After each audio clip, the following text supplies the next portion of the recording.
Ralph Waldo Emerson said, "The ornaments of the house are the friends who frequent it."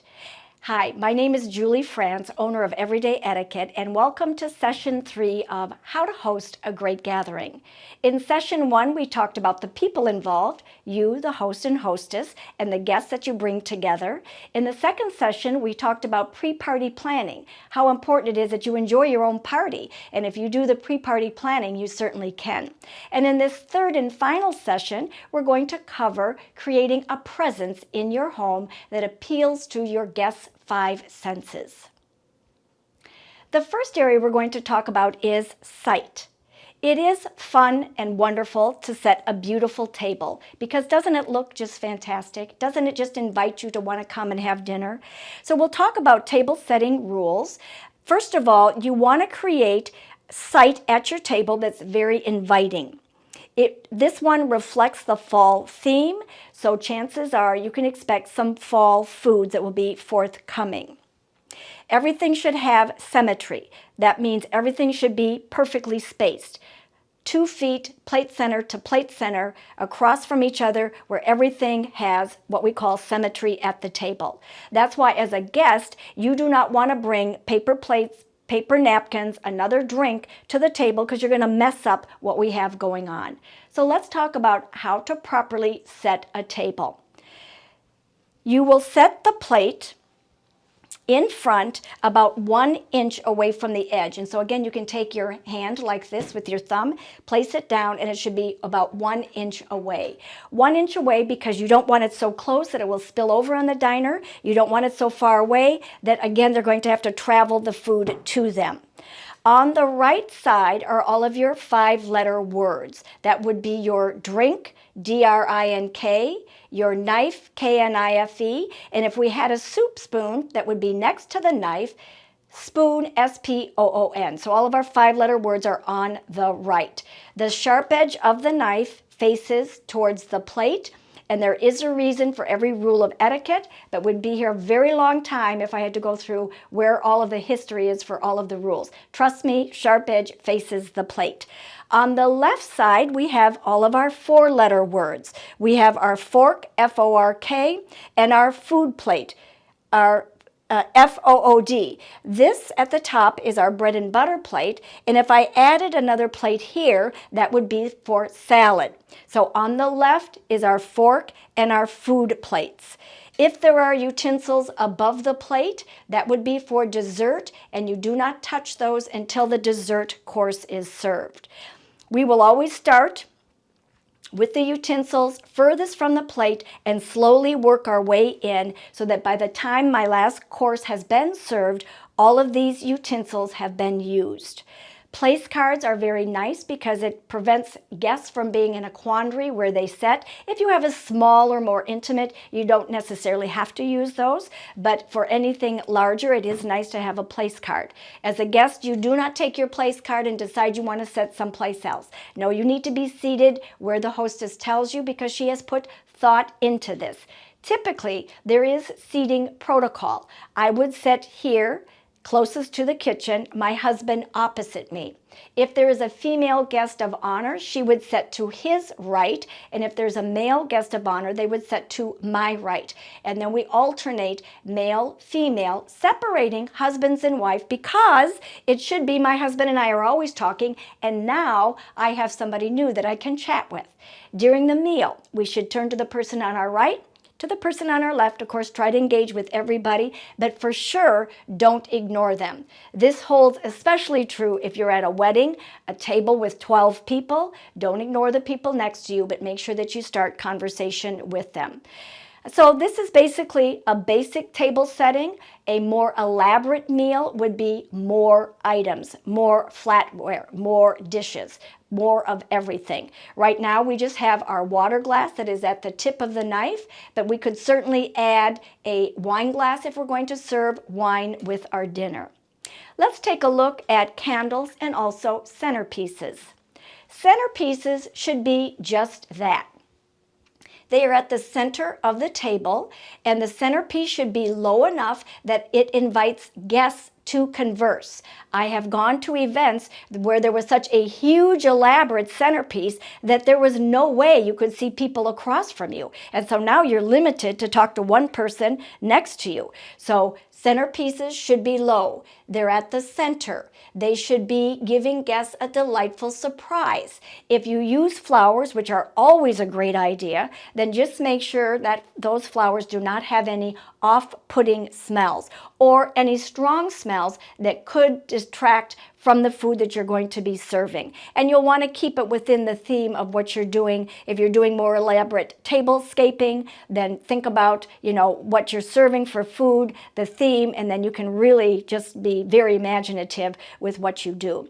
A couple of other nice ideas for centerpieces besides flowers. Usually that is my number one pick. You can do a beautiful crystal bowl with little floating votive candles. You can do a pretty crystal bowl and then have just fruit with some cloves in it, and it gives off a really pretty reflection. The thing you want to stay away from, again, is anything that might have a kind of an off smell, or any like plastic flowers don't look particularly nice at a nice dinner party. Then we're going to talk about candles. Tapered candles are usually used for a dinner party after dusk.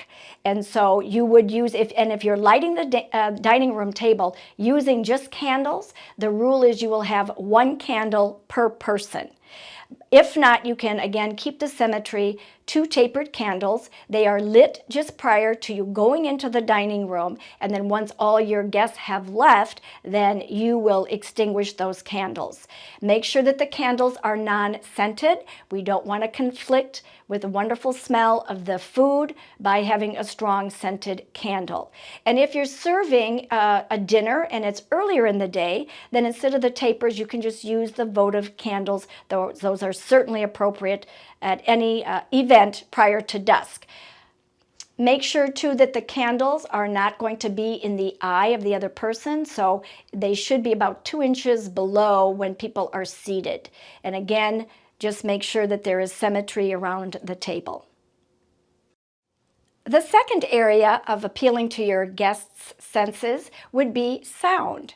When guests enter the home, it's nice to have lovely background music playing. And when we say background, it's best not to have lyrics because it can conflict with the conversation. Now, with that being said, there are some parties where you just have to go for it and the music's going to be loud. We do a luau every year, and so there's no background music going on. It's typically loud, lively luau music, but it fits with that type of event that I'm having. If I'm having a dinner party, I will find music that has no lyrics, very soft, very just in the background, because the sounds that I really want to hear is the sound of my guests laughing and having great conversation. That's just music to my ears. So let's talk about conversation for a moment, because again, let me remind you, the reason we bring people together is to connect, to share a bit of our lives and find out what's going on in their lives. A good conversationalist is actually a better listener than a better talker. You should listen twice as much as you talk. That's why we have 2 ears and 1 mouth. And we should always talk in terms of what interests the other person. Now, there are topics that we should stay away from, and then many topics that we can bring up. Topics that pretty much I stick by that we should avoid is politics, religion, anything that is gossipy, rude, unappetizing, or anything too personal. And so those we're going to stay away from, but think of all the things we can talk about. Tell me about your family. Tell me about your job. Tell me about your hobbies. I know you water ski. Did you have a good season water skiing this year? And if you start the conversation saying, tell me about, that invites the person to share as much as they want. Now, at a dinner party, we do not want one person or even the host and hostess doing all the talking, but it should be shared communication. And so if one person is kind of dominating the conversation, your goal again as host and hostess is cruise director. And so we need to change from that and try to focus on a person that's been very quiet. I have to tell you a true story, and that is I was having a dinner party. It was right before an election. I had some staunch conservative people and some liberal people. When I went in to get the dessert, a political dialogue started that was quite heated. And so when I came in, I needed to stop that conversation. And I said, okay, enough about politics.